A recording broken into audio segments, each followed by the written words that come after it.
Hello student, welcome back to my YouTube channel Subhash study centre.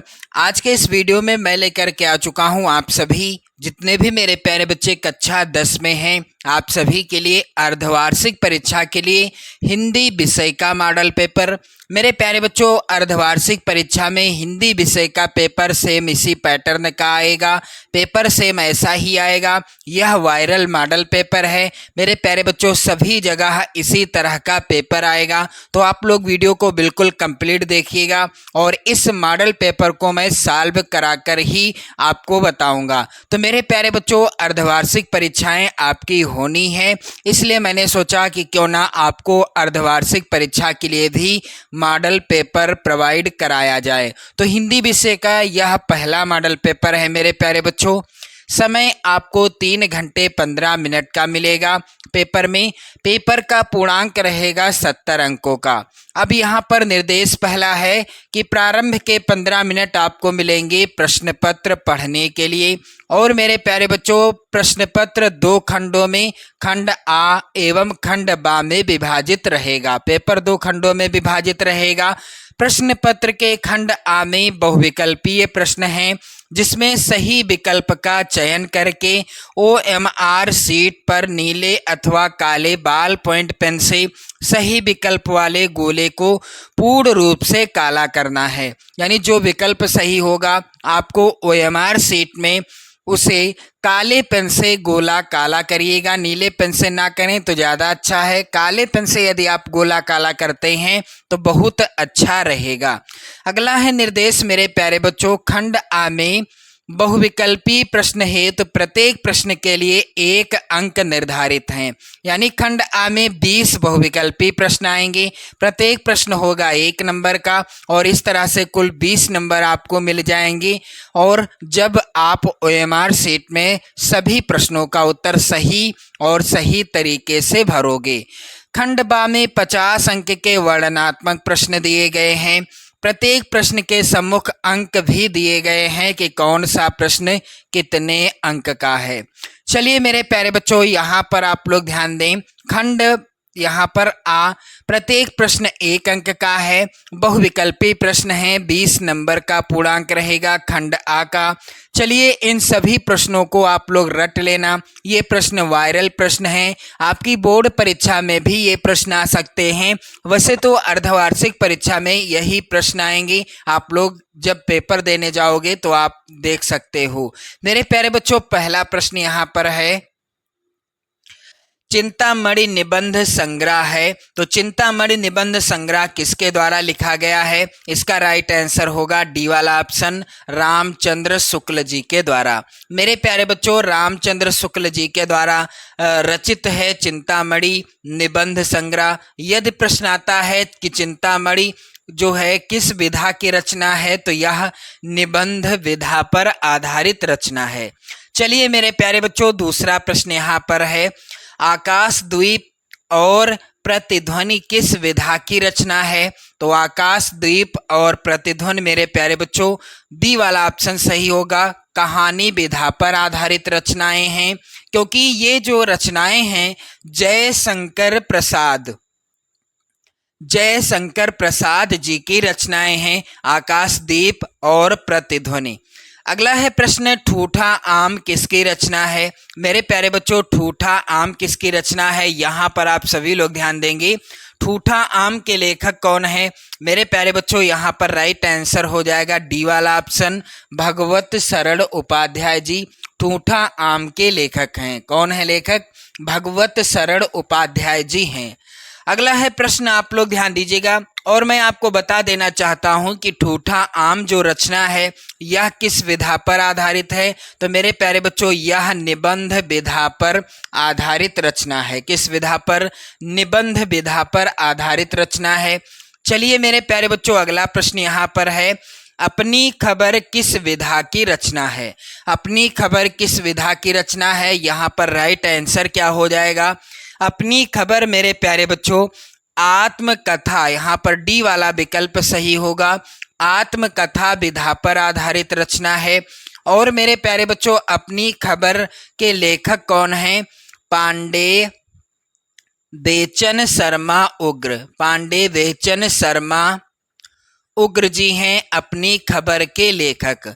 अगला है प्रश्न, निम्नलिखित में कौन प्रसिद्ध यात्रा साहित्यकार हैं? तो यहाँ पर राइट आंसर क्या हो जाएगा? सी वाला ऑप्शन, राहुल सांकृत्यायन जी प्रसिद्ध यात्रा साहित्यकार हैं। इन्होंने अपने जीवन में अधिकांश यात्राएं की थी और उसी यानी उन्हीं यात्राओं का जो है इनका जो है उन्हीं यात्राओं की झलक इनकी रचनाओं में देखने को मिलती है। चलिए मेरे प्यारे बच्चों, अगला प्रश्न है, श्री कृष्ण गीतावली के रचयिता कौन हैं? तो श्री कृष्ण गीतावली रचना है गोस्वामी तुलसीदास जी की और इनकी एक प्रसिद्ध रचना है रामचरितमानस।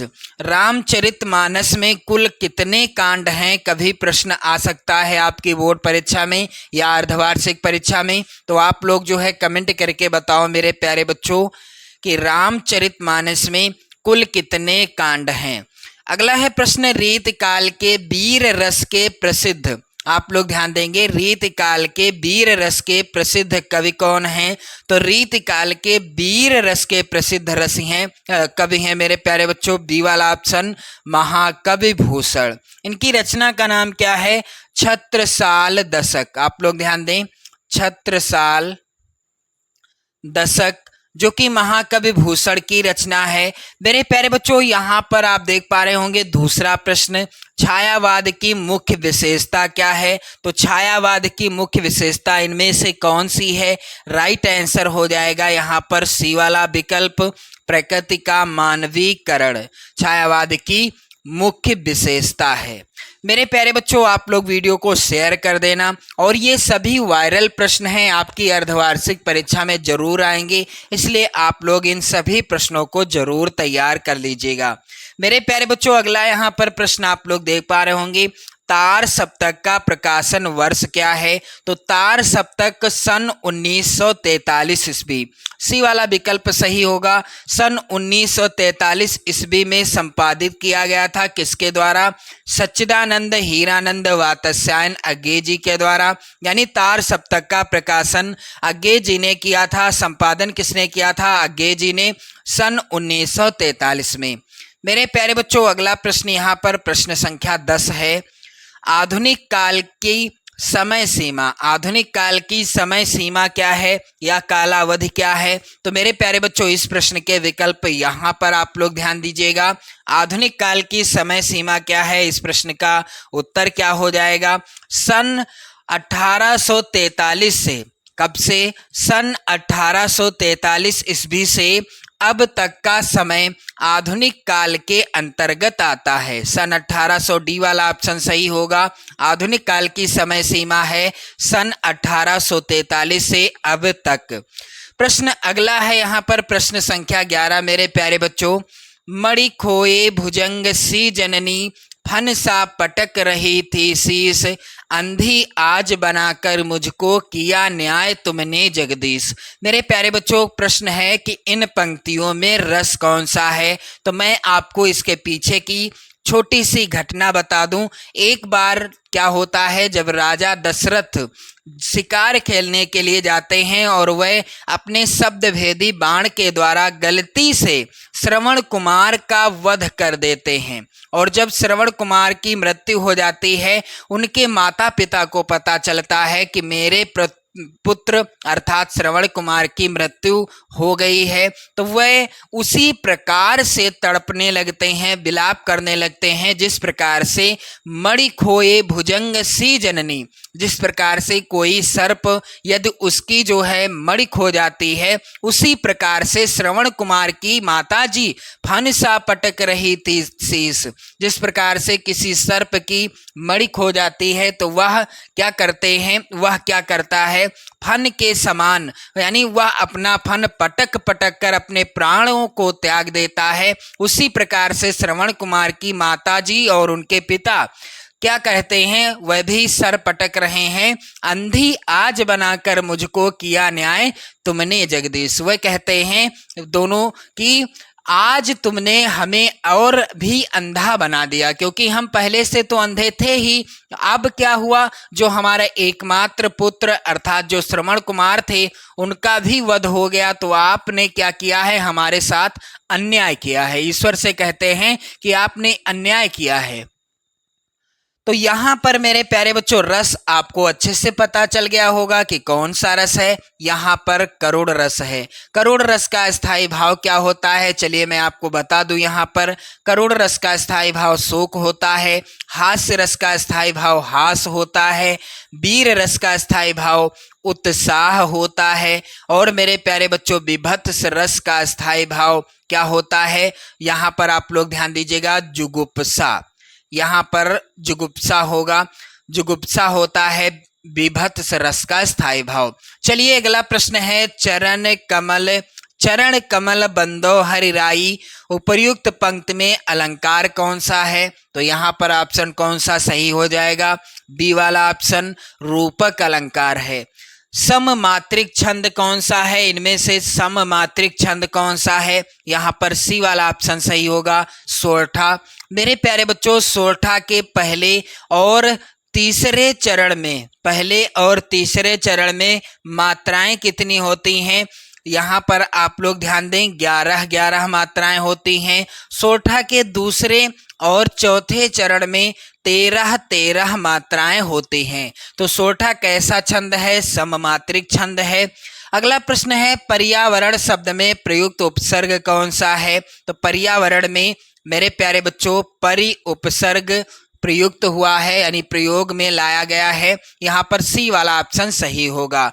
प्रश्न अगला है, प्रश्न संख्या 15 मेरे प्यारे बच्चों, निर्जन शब्द में किस उपसर्ग का प्रयोग हुआ है। तो यहाँ पर राइट आंसर होगा डी वाला ऑप्शन, निर उपसर्ग का। तो एक बार शेयर कर देना आप सभी लोग इस वीडियो को, और इस मॉडल पेपर को जरूर तैयार कर लेना। वायरल पेपर है, 100% आपकी बोर्ड परीक्षा में पूछा जाएगा।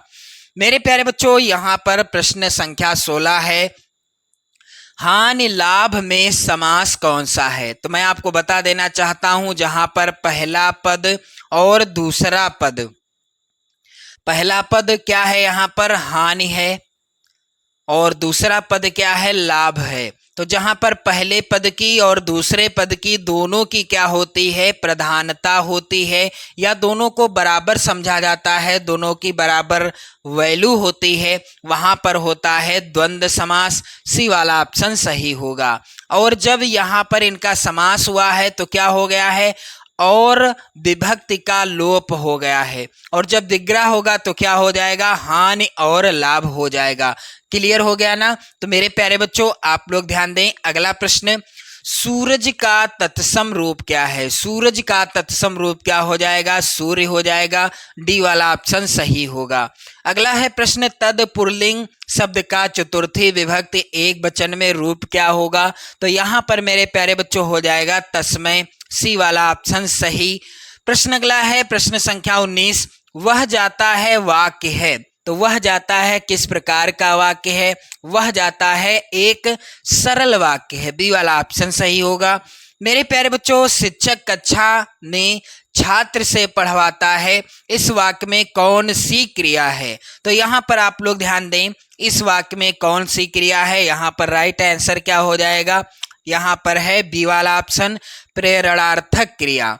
अब बारी आती है मेरे प्यारे बच्चों खंड बा की, जिसमें वर्णनात्मक प्रश्न आएंगे। कितने नंबर के होगा खंड बा, 50 अंक का होगा खंड बा।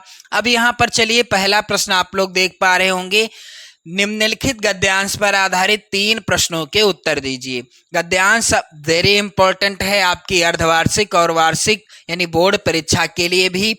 कह रहा है कि कुशंग का ज्वर, यहाँ पर आप लोग ध्यान दीजिएगा, कुशंग का ज्वर होगा, सबसे भयानक होता है। यह केवल नीति और सद्वृत्ति का ही नाश नहीं करता बल्कि बुद्धि का भी क्षय करता है। किसी युवा पुरुष की संगत यदि बुरी होगी तो वह उसके पैरों में बंधी चक्की के समान होगी, जो उसे निरंतर यानी दिन दिन अवनति के गड्ढे में गिराती जाएगी, और यदि अच्छी होगी तो सहारा देने वाली बाहु के समान होगी, जो उसे निरंतर उन्नत की ओर उठाती जाएगी। पहला प्रश्न क्या है मेरे प्यारे बच्चों, उपर्युक्त गद्यांश का संदर्भ लिखिए। तो यहाँ पर आप लोग ध्यान दीजिएगा, संदर्भ में पाठ का नाम क्या है, मित्रता पाठ है। और लेखक कौन है पाठ के, आचार्य रामचंद्र शुक्ल जी, आचार्य रामचंद्र शुक्ल जी हैं इस पाठ के लेखक। दूसरा है यहाँ पर प्रश्न, रेखांकित अंश की व्याख्या कीजिए। तो जो रेखांकित अंश होगा उसी की व्याख्या करनी है। और एक और प्रश्न आएगा जिसका उत्तर आपको गद्यांश में ही मिल जाएगा। तो मेरे प्यारे बच्चों आप लोग यहाँ पर ध्यान दीजिएगा, अगला यहाँ पर अथवा में भी एक गद्यांश है, वेरी इंपॉर्टेंट है। ईर्ष्या से बचने का उपाय मानसिक अनुशासन है। जो भी ईर्ष्यालु स्वभाव का है उसे फालतू बातों के बारे में सोचने की आदत छोड़ देनी चाहिए। उसे यह भी पता लगाना चाहिए कि जिस अभाव के कारण वह ईर्ष्यालु बन गया है उसकी पूर्ति का रचनात्मक तरीका क्या है। जिस दिन उसके भीतर यह जिज्ञासा आएगी उसी दिन से वह ईर्ष्या करना कम कर देगा। चलिए पहला प्रश्न मेरे प्यारे बच्चों है, उपर्युक्त गद्यांश का संदर्भ लिखिए। तो संदर्भ में आपको पाठ का नाम लिखना होगा। पाठ का नाम क्या है, ईर्ष्या तू ना गई मेरे मन से, मेरे मन से, ईर्ष्या तू न गई मेरे मन से पाठ का नाम है। गद्यांश के रेखांकित अंश की व्याख्या करना है। तो मैंने आपको बता ही दिया है कि किसी एक, और पाठ के लेखक कौन है एक बार आप लोग ध्यान दें, यहाँ पर रामधारी सिंह दिनकर जी, रामधारी सिंह दिनकर जी हैं इस पाठ के लेखक। मेरे प्यारे बच्चों यहाँ पर आप लोग ध्यान दीजिएगा कि यहाँ पर आपसे मैं बताना चाहता हूँ कि एक ही गद्यांश के नीचे दिए गए 3 प्रश्नों का ही उत्तर आपको करना होगा। तो चलिए मेरे प्यारे बच्चों आप लोग यहाँ पर अगला प्रश्न देख पा रहे होंगे, निम्नलिखित पद्यांशों में से किसी एक पद्यांश के नीचे दिए गए प्रश्नों के उत्तर दीजिए। यहाँ पर पद्यांश है, आप देख पा रहे हैं यहाँ पर, चरण कमल बंदो हरिराई, जाकी कृपा पंगु गिरि लांघ है, अंधे को सब कछु दरसाई, बहिरो सुने गूंग पुनि बोलें, रंक चलें सिर छत्र धराई, सूरदास स्वामी करुणामय, बार बार बंदो तेहि पाई। मेरे प्यारे बच्चों उपर्युक्त पद्यांश का संदर्भ लिखिए। पद शीर्षक पाठ से लिया गया है पद्यांश। रचनाकार हैं सूरदास जी। सूरदास जी का कोई भी पद्यांश आपकी अर्धवार्षिक या वार्षिक परीक्षा में आता है तो पहचानने का तरीका है, उनका नाम लिखा जरूर रहेगा उनके पद्यांश के अंतर्गत। फिर रेखांकित अंश की व्याख्या कीजिए। और फिर किसकी कृपा से लंगड़ा व्यक्ति पर्वत को लांघ जाता है, तो भगवान श्री कृष्ण की कृपा से लंगड़ा व्यक्ति पर्वत को लांघ जाता है। अथवा में भी पद्यांश है, नभ में गर्वित झुकता न शीश पर, अंक लिए हैं दीन छार, मन गल जाता नत विश्व देख, तन सह लेता है कुलिस भार, कितने मृदु कितने कठिन प्राण। मेरे प्यारे बच्चों इसका भी संदर्भ लिखना है। तो चाहे आप इसको हल करें पहले पद्यांश के प्रश्नों को, या आप अथवा वाले पद्यांश के प्रश्नों को हल करें, एक को ही करना है, 6 नंबर आपको मिलेंगे। मेरे प्यारे बच्चों यह लिया गया है हिमालय से शीर्षक कविता से, और इस कविता के रचनाकार हैं महादेवी वर्मा जी। यानी हिमालय से शीर्षक कविता रचित है किसके द्वारा, महादेवी वर्मा जी के द्वारा। इन्हें आधुनिक युग की मीरा कहा जाता है। छायावादी कवियों में प्रमुख स्थान इनका भी है। अगला है प्रश्न, दिए गए संस्कृत गद्यांशों में से किसी एक का संदर्भ सहित हिंदी में अनुवाद करना है। 5 नंबर आपको मिलेंगे। पहला जो यहाँ पर संस्कृत का गद्यांश है मेरे प्यारे बच्चों, ऐसा नगरी भारतीय संस्कृते संस्कृत भाषायाश्च केंद्र स्थलम अस्ति। यह है किस पाठ से, वाराणसी शीर्षक पाठ से, वाराणसी शीर्षक पाठ से। अथवा में यहाँ पर जो गद्यांश है, नागरिका बहुकालम यावत अचिंतयत परम पहेलिकायाः उत्तरम दातुम समर्था न अभवत। यह है प्रबुद्धो ग्रामीणा शीर्षक पाठ से। तो मेरे प्यारे बच्चों अगला प्रश्न यहाँ पर आप लोग ध्यान दें। दिए गए संस्कृत पद्यांशों में से किसी एक का संदर्भ सहित हिंदी में अनुवाद करना है। पहला यहाँ पर पद्यांश है, वंदनम मरणम वापि जयो वापि पराजयः उभय यत्र समो वीरः धीर भावो ही वीरता। यह लिया गया है किस पाठ से? धीरः धीरेण पूज्यते शीर्षक पाठ से। किस पाठ से? धीरः धीरेण पूज्यते शीर्षक पाठ से। मेरे प्यारे बच्चों यहाँ पर आप देखेंगे अथवा में भी एक पद्यांश है, सर्वे भवन्तु सुखिनः सर्वे सन्तु निरामयाः सर्वे भद्राणि पश्यन्तु मा कश्चिद दुख भाग भवेत्। मेरे प्यारे बच्चों यह लिया गया है किस पाठ से? भारतीय संस्कृति शीर्षक पाठ से। आप लोग ध्यान दीजिएगा। प्रश्न संख्या 5 जो कि इस प्रकार से है, अपने पठित खंड काव्य के आधार पर निम्नलिखित प्रश्नों में से किसी एक का उत्तर देना है। जो भी खंड काव्य आपके जिले के लिए निर्धारित है, आपको उसी खंड काव्य के किसी एक प्रश्न का उत्तर लिखना होगा। 3 नंबर आपको मिलेंगे। यहाँ पर आप देख सकते हैं प्रत्येक खंड काव्य से 2-2 प्रश्न आए हैं। प्रश्न संख्या 6 का है, दिए गए लेखकों में से किसी एक लेखक का जीवन परिचय देते हुए उनकी एक प्रमुख रचना का उल्लेख कीजिए। तो रामचंद्र शुक्ल, जयशंकर प्रसाद और राजेंद्र प्रसाद, इन तीनों लेखकों का जीवन परिचय आप लोग तैयार कर लेना। 2025 बोर्ड एग्जाम में भी पूछा जाएगा और किसी एक का ही जीवन परिचय आपको लिखना है। संबंधित लेखक की रचना का नाम लिखना है। 5 नंबर आपको मिलेंगे। मेरे प्यारे बच्चों अगला प्रश्न, दिए गए कवियों में से किसी एक कवि का जीवन परिचय देते हुए उनकी एक प्रमुख रचना का उल्लेख करना है। 5 नंबर का प्रश्न यह भी पूछा जाएगा। और मेरे प्यारे बच्चों सूरदास, तुलसीदास, महादेवी वर्मा, इन कवियों का जीवन परिचय आप लोग जरूर तैयार कर लेना। 100% आपकी बोर्ड परीक्षा में पूछा जाएगा, अर्धवार्षिक परीक्षा में भी पूछा जाएगा। फिर अगला प्रश्न है, अपनी पाठ्य पुस्तक में से कंठस्थ कोई एक श्लोक लिखिए जो इस प्रश्न पत्र में ना पूछा गया हो। 2 नंबर का प्रश्न आएगा। प्रश्न अगला है, निम्नलिखित विषय पर पत्र लिखिए। 4 नंबर का प्रश्न है, शहर की सफाई है तो अपने शहर के मुख्य नगर अधिकारी को पत्र लिखिए, अथवा छात्रवृत्ति प्राप्त करने हैं तो अपने विद्यालय के प्रधानाचार्य को एक प्रार्थना पत्र लिखिए। किसी एक विषय पर पत्र लिखना है। 4 नंबर का प्रश्न आएगा। अगला है प्रश्न, निम्नलिखित प्रश्नों में से किन्हीं 2 प्रश्नों का उत्तर संस्कृत में देना है। 2 नंबर का प्रश्न है। मेरे प्यारे बच्चों यहाँ पर आप लोग देखिएगा, इन सभी प्रश्नों को आपको तैयार कर लेना है। वेरी इंपॉर्टेंट प्रश्न है आपकी बोर्ड परीक्षा के लिए भी ये सभी। चलिए अगला प्रश्न है, निम्नलिखित में से किसी एक विषय पर निबंध लिखिए। 7 नंबर का प्रश्न है, तो विज्ञान अभिशाप या वरदान, प्रदूषण की समस्या और समाधान, स्वदेश प्रेम या देश प्रेम, देशाटन से लाभ, छात्र जीवन में अनुशासन का महत्व, ये सभी विषय महत्वपूर्ण हैं। इन सभी विषयों पर आपको निबंध तैयार कर लेना है। मेरे प्यारे बच्चों वीडियो को लाइक कर देना, शेयर कर देना। इस मॉडल पेपर को जरूर तैयार कर लेना क्योंकि सेम इसी तरह का पेपर आएगा आपकी बोर्ड परीक्षा 2025 में और अर्धवार्षिक परीक्षा 2024-25 में यही पेपर आएगा क्योंकि वायरल पेपर है मेरे प्यारे बच्चों।